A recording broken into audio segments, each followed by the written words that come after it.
Rosalind Gumbley, famed for her homemade jam, celebrated with family and friends at the Green Man in Dunchurch on Sunday, ahead of her birthday on April 24. Born in London in 1918, the mother of four had 9 other siblings.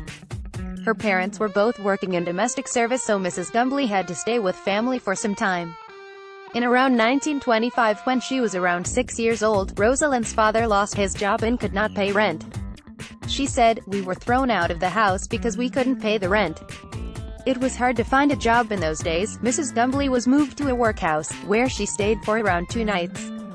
She said the workhouse was full of unruly children who had made a game out of putting their fingers in an electrical outlet to get a shock. She was then moved to Briar Patch Children's Home in Hertfordshire, where she said she spent several very happy years. She said, "It was a really lovely place. My mother had to stay in the workhouse until my father found work at a house." Mrs Gumbley left school at 14 and within days had found work in domestic service. She married her first husband, Charles, in 1936 when she was 18. The couple would stay together until Charles's death 36 years later. The couple moved to Coventry to work for GEC, where they lived through the horrors of the Coventry Blitz. GEC had an underground bunker, which the pair sought shelter in night after night as the Luftwaffe hammered the city. Mrs Gumbley said, "We could hear all the bombs through the night.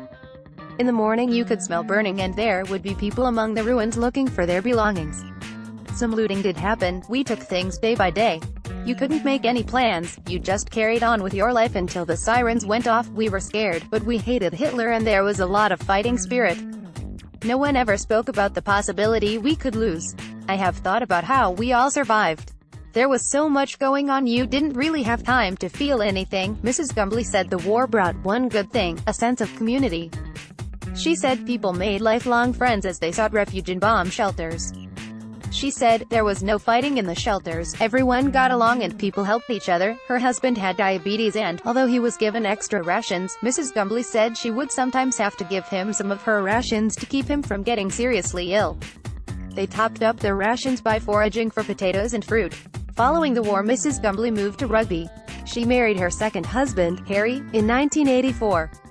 They remained together until he died in 1998. Mrs Gumbley, who now lives at Onley Park, said she would like to thank friends and family for their support, especially her daughter Judith and neighbors Ilse and John.